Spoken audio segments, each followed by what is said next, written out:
Welcome to the weekend wrap up. I'm Ashley King. Thanks for joining us on THV 11 Plus.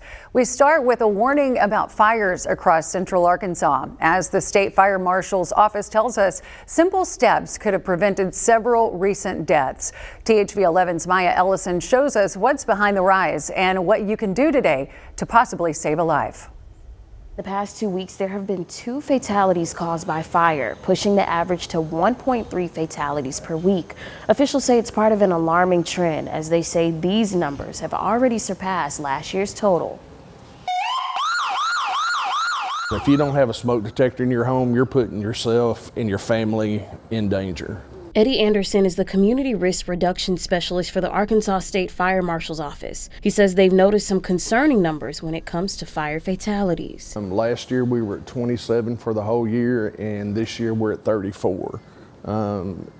To us, it's very alarming. Here's a look at the breakdown over the past 5 years from the Arkansas Division of Emergency Management. While this year's 34 already surpasses last year's total, Anderson says it could set a new record, potentially passing the year-end totals from 2022 and 2023. I'm almost sure we're probably going to wind up, because we still have 6 months to go, and I'd like to say I don't think we're going to have any more, but the odds are against us right now. And as for why, he says a lack of detection devices and electrical overload during the summer months can lead to an increased fire risk in homes. The simple fact of what jumps out at us is the lack of working smoke detectors or smoke detectors, period. Having a working smoke detector increases your chance of getting out safely during a fire by 60%. North Little Rock Assistant Fire Chief Rick Albers says it's one of several lines of defense that could save your life. So if you've got plugs that are giving you problems or breakers that are tripping or anything else, you need to make sure you get those things taken care of. Your last line of defense is when you go to bed at night, sleep with your door closed. Make a phone call to the fire department or the local Office of Emergency Management, and they will get in touch with the fire chiefs and let them know. And officials tell me if you or someone you know might be in need of a smoke detector, you can visit your local fire department or visit THV11.com for more information. Reporting in North Little Rock, Maya Ellison, THV 11 News. In a THV 11 update, Jacksonville police made an arrest this week in a murder case that sat cold for nearly 17 years. Lavelle Calvin is now facing capital murder charges for the 2008 killing of 18-year-old Danik Adams outside a local gym. Adams and a friend were leaving Ultimate Fitness in Jacksonville when police say a man approached them with a gun, demanding their purses, cell phones, and car. When they tried to get away, the gunman shot and killed Danik. On Monday, Jacksonville Police Chief Brett Hibbs announced the arrest, thanking detectives who have worked on the case for more than a decade. Danik was pretty well known, but had a lot of friends in Jacksonville at the time of this murder.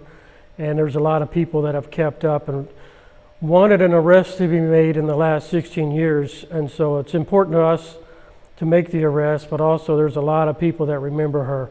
And this brings closure to her family, her friends, and those that were affected by it. Details about the arrest are limited because the warrant and all court documents are being sealed. Calvin is being held without bond at the Pulaski County Detention Center. Meanwhile, a decades-old mystery in White County was also solved this week thanks to advanced DNA technology. Human remains found 36 years ago have now been identified as Carl Hooten. The body of the 30-year-old from Bologna turned up near Swinging Bridge Road in Antioch back in 1989. A Texas forensic lab tested the DNA and made the connection. State police and the White County Sheriff's Office are now asking anyone who knew Hooten or has information about his death to give them a call. The so-called Big Beautiful Bill passed through the House Thursday, the first major win for President Trump's second term. But it's facing pushback from all sides, including from those in the healthcare field. Our Maya Ellison shows us what it could mean for patients, providers, and rural communities right here in Arkansas. The vice president votes in the affirmative. The bill as amended is passed. The main goal of President Trump's sweeping legislation is to extend the tax cuts Congress approved back in 2017. It would also add eliminating taxes on tips and overtime. But to pay for those cuts, the plan aims to reduce how much the federal government spends on Medicaid. It's very frustrating. Neil Reeves, health policy chair for Arkansas Nurses Association, is back from D.C. after lobbying against those Medicaid plans. The bill calls for new work requirements and a freeze on something called, quote, provider taxes. Both will affect hospital budgets and the nurses who work in those hospitals. So roughly a third of our state is on Medicaid and stand to potentially be affected by any kind of cuts. And some of the cuts could be something as simple as they're putting a pause on some of the provider taxes, meaning there's no increase. We may see providers shut their doors. We may see hospitals shut their doors because financially they just can no longer survive. Millions of dollars are at stake with more than 800,000 people enrolled in Medicaid right here in Arkansas. And after a federal judge stopped an earlier attempt by Arkansas to put work requirements in place in 2018, Reeves worries those problems will return. If this passes, is Medicaid patients today have to recertify once a year, and the proposed changes says now they need to do it every 6 months. And so it's already a complicated system, and now we're further jeopardizing their health care because now they have no health insurance whatsoever. Republicans in Congress dispute the effects critics are predicting, but to Reeves, if some of the problems he's worried about come true, it will cost the people he represents their lives. Nurses needing to look for jobs, maybe uproot their family and move to a more populated area to even have a job, or travel great distances to have a job. In Little Rock, Maya Ellison, THV 11 News. And taking a closer look now, a notorious intersection at Cersei is finally getting safety upgrades after numerous wrecks and constant complaints. It's a change people have fought for after witnessing years of collisions. THV 11's Carter Thweet brings us up to speed on the neighborhood victory.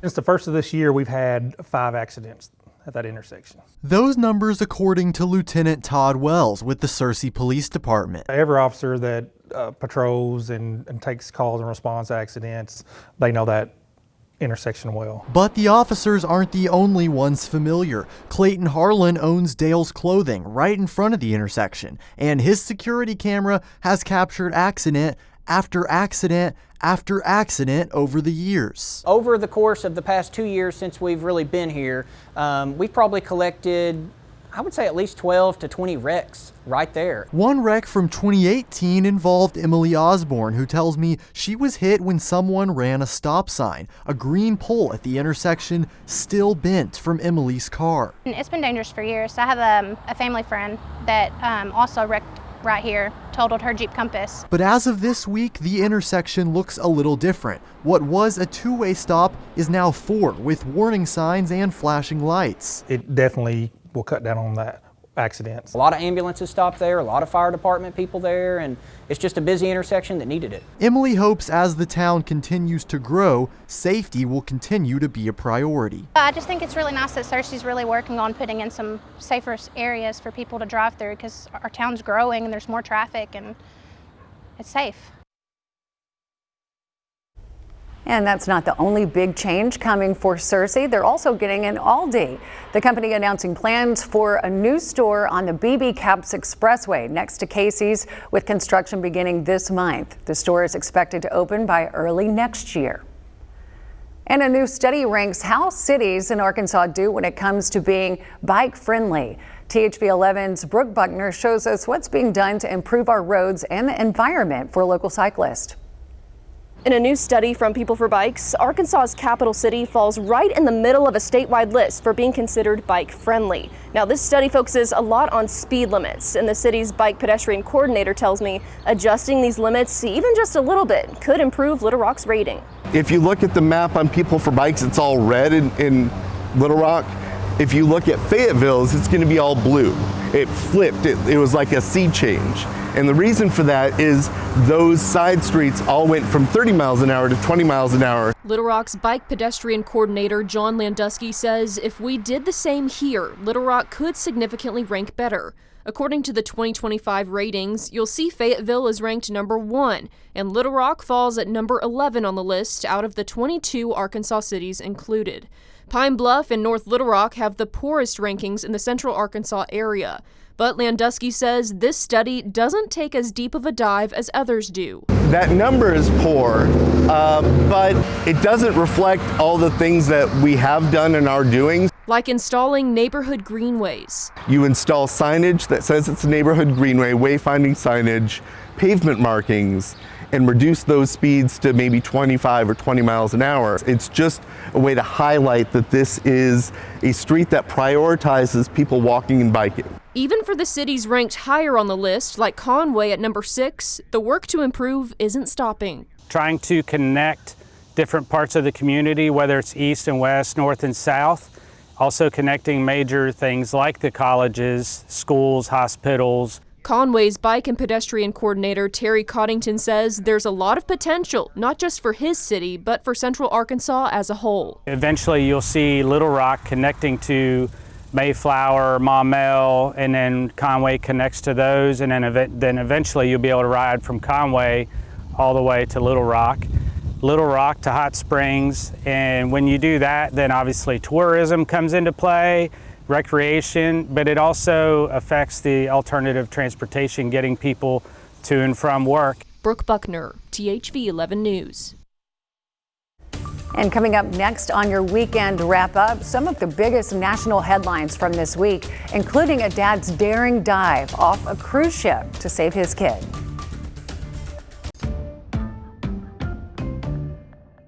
Americans will be out celebrating the 4th of July all this weekend, but behind the scenes, law enforcement will be on high alert to keep everyone safe.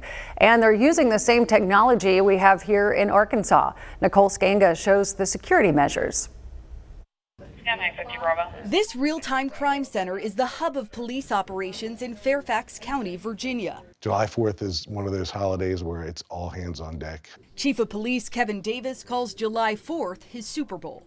This year, the Department of Homeland Security has activated its National Terrorism Advisory System following U.S. strikes against Iran. Do you feel like the lights are blinking red right now? I think I wouldn't be doing my job if I wasn't always worried. But we know our ability to react is better than it ever has been. Police also have the ability to tap into more than 20,000 live cameras across the county, including those worn by officers. The red blinking circles are cops in the community right now with their body camera on. We can watch it, we can hear it. It puts us in a great position to get for additional assistance to the police officers in the street. Nearly 300 officers will be activated on Friday alongside the Civil Disturbance Unit, with a helicopter and drones on standby. We really just prepare and plan for all of the things. Assistant Chief of Police Bob Blakely expects large gatherings across the county's more than 400 parks, including this one. We try to always be highly visible. We believe, preparedness, a little bit of prevention goes a long way. Officers visible on the ground and along the waterways. July 4th is probably the busiest day of the year. Master Police Officer Tim Judd captains Marine Patrol 1, ready to dispatch 24/7. We all communicate, get on the same radio frequency, and can all work together to have a safe outcome. What would you say to a family who is watching the headlines and who's a little scared to bring their kids to the 4th of July fireworks? Have a plan, celebrate the 4th of July, and just know that your local police department is here to keep you safe. Helicopters like the one behind me use a flock safety camera system to help police track threats on the ground.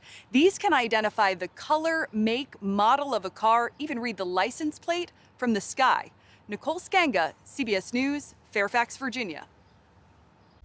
A jury convicted Sean Diddy Combs on 2 prostitution charges this week, but he was acquitted on the more serious sex trafficking and racketeering charges that could have put the mogul behind bars for decades. The government tried to convince the jury Combs was the leader of a criminal enterprise that forced women into abusive sex acts. Combs' attorneys argued everything was consensual. For now, he remains behind bars with no chance for bail until his sentencing hearing in October. Brian Koberger, the man charged in the murders of 4 University of Idaho students in 2022, admitted to the crimes in court this week before formally entering a guilty plea. The plea is part of a deal he made with prosecutors which spares him from the death penalty. Koberger, who has yet to provide a motive for the murders, faces 4 consecutive life sentences without the possibility of parole. Sentencing will be later this month, where the victims' family members will also give impact statements. A father's split-second decision to jump into the open ocean has the internet calling him a hero this week. Video from passengers aboard the Disney cruise ship captured the heart-stopping moment a young girl fell overboard and her dad literally leapt into action. The Broward Sheriff's Office is defending the 37-year-old father who jumped in to save his daughter in the wake of social media backlash, telling us the little girl was not being held as erroneously reported on some social media sites. Late today, they revealed new details of their investigation. The cruise ship incident happened at 11:30 a.m., and the 5-year-old girl lost her balance while sitting on a railing and falling backward through a porthole. CBS News has confirmed this video shows what the 4th deck of the Disney Dream looks like, with railings and plexiglass and these portholes. Cruising expert Stuart Sheeran says Disney goes beyond what is required by law to protect passengers. The railings are not there for decoration. There's a solid sheet of plexiglass there that is meant to protect, as an additional layer of protection. Oh my God. While they say there doesn't appear to be anything suspicious, sheriff's investigators have looked at surveillance images of the incident and have interviewed the family. The Coast Guard is also in the process of interviewing crew members. If there's anything that we can determine that was a causal factor that we can make better via the regulations and make, better changes to make cruising more safe, then they'll identify that. Kimberly Gore is with the Coast Guard in Miami. In the event of a man overboard, the crew already knows who's assigned to the rescue boat, and they practice it, they drill it, so it's second nature to them. As families head out on cruise vacations, maritime attorney Michael Winkleman has this advice. Don't leave your common sense at the port. And I think there's a terrible misconception that people step on a cruise ship and all of a sudden they're in some magic isolated bubble of safety. And that's really not the case. The sheriff's office also revealed that it was the child's mother who alerted the father to the fall. He quickly jumped in. He did not witness the fall. The two tread water for about 20 minutes before being rescued. When they got back to port, he had to be hospitalized. Cristian Benavides, CBS News, Miami Beach. Arkansas is investing in the next generation of musicians, and these young voices could shape the future of black music. That's next. Sweet. You gotta wear your sunglasses? No, I don't. Habit. I got my makeup on. I'm good to go. This week on Eat It Up, we are back in Lonoke County, just outside of Cabot, in the town of Ward at Bernard's Pizza Company. Y'all, we've had plenty of good pizza here on Eat It Up, but maybe the most diverse menu we have jumped into so far, we're talking some amazing barbecue chicken pizza. Can I interest you in hibachi chicken pizza? Not to mention the Bernard Special. Y'all, they've got something for everybody at this family-owned pizza spot. So what do you say? Let's eat it up!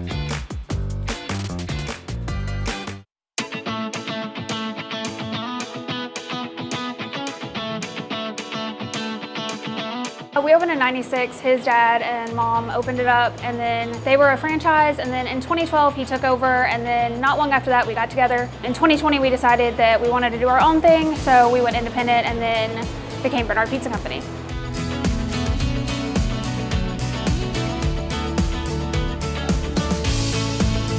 I'm really big into rescue work. I've got 5 dogs of my own, I've got 3 fosters in my house right now. So I'm really big into that because this is a dumping grounds out here. Right now, Unchained Hearts Project, they come out here often to do microchip clinics because not many people come out here to do anything with dogs, so I just try to be that spot.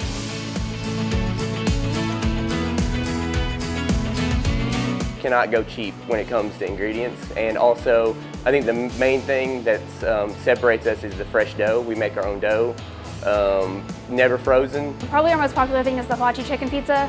We actually went viral on that on social media, and we had both sides of the highway backed up for hours, literally, the Bernard Special. It's pepperoni, cupping pepperoni, pineapple, and then we put garlic and Parmesan when it comes out. Pub pizza, it's kind of like more of like the bar food type thing. Mozzarella sticks, chicken fries, tater tots, garlic aioli, and then it's got bacon. And then we've got a Ragin' Razorback. It's got barbecue sauce, pulled pork, habanero, pepper jack, ghost pepper cheese, bourbon sriracha sauce drizzled on top, and then jalapenos. Very excited to try the Bernard Special. What is it about the curved raised pepperonis that make them taste so much better? Hibachi chicken, and yes, that is the yum yum sauce you will get when you order hibachi. If you argue with somebody about your family, no, I want pizza tonight, no, I want Chinese tonight, now you get both when you come to Bernard's. The Ragin' Razorback, you kidding me? Jalapenos, we got bacon on there, ooh, and pulled pork, and it's the sauce that sets it apart too, with a little bit of fresh jalapenos on there. Last piece, chocolate chip. In a gas station across the street, I will be buying a gallon of milk and enjoying it with this chocolate chip pizza and immediately going to sleep and calling it a day. I would invite anybody out here with a truck, come pull your tailgate up, pull right up next to me. We can split a little pizza, talk about the hogs. Looks good. Cannot go wrong with pizza. Thank you, Hayden. So Black Music Month has come to a close, and all last month we introduced you to global acts and some hometown heroes too. But for the final installment, we want to look ahead. THV 11's Journey Taylor wraps up her 4-part series celebrating the sounds and stars of Arkansas. As Black Music Month comes to an end, we've reflected on the state's deep musical roots, from the Delta Blues to the Chitlin Circuit, from gospel churches to global stages. We've seen how artists across genres take pride in calling Arkansas home. Took a stumble but never fumbled to bow down. Now, we look at what's next. As far as the young people, it gives them an opportunity, it's structure. And then it's getting them ready for the future. 1, 2, 3, out, take it back. In a world full of noise, Daryl McField is teaching kids how to find their rhythm. Play one more time, stronger. In the hearts of many, he's simply Mr. Mac, founder of the Mr. Mac Learning and Arts Center. And for decades, he's built more than a program. He's built a safe space where kids can dream bigger. Music is so much a part of education. For example, my students, we learn how to count rhythms. That's mathematics. All those things you need on a job, like learning how to work with others, learning to be on time. Music gives you all of those. Mr. Mack says one of the most important things he prioritizes for his students is exposure, including trips to perform on national stages, like at the historically Black liberal arts college, Morris Brown. He says these moments set them up to not only be good musicians, but good, well-rounded citizens. Down the road along I-40, something powerful is happening. At the West Wind School for Performing Arts, founder Teresa Timmons is building more than talent. She's building legacy. The keyboard, the sax. Do you play the trumpet? And she's doing it through music, movement, and meaning. We dance, we sing, we have theater and orchestra, and so we're really tapping into our creatives' talents and creating artists, creating music, and supporting dreams. One example of that growth, Little Rock native Riley Pegas. He may play like a pro, but his journey is far from finished. Since I've been at West Wind, I got better and better. And then I started to learn how to read music at West Wind in my 8th grade year, because before I didn't know nothing about reading music. The investment is clear, but paying for it is another story. Grants have been frozen, funding has been cut, and so we need the community to come together to really support each other. We need to wake up and get this funding back into these schools and get these band programs with some money so these kids can have something to do and something to feel proud about. So whatever you do, you gotta make sure, number one, you're working to be the best. A lot of times people think giving back is financial. Giving back is being there. They say music saves, heals, and inspires. A journey that starts by investing in children who may one day carry Arkansas's legacy to the world stage. They are our legacy. And so when you create your music studio, like Riley, and you become a big producer or a major musician, always come back home. So here's the legacy, the future, and everything in between. Happy Black Music Month. So great. So much talent, Journey. Thank you. You can watch all 4 parts of her series right now on THV11.com and right here on THV11 Plus. That's going to do it for your weekend wrap up. I'm Ashley King. We'll see you next week.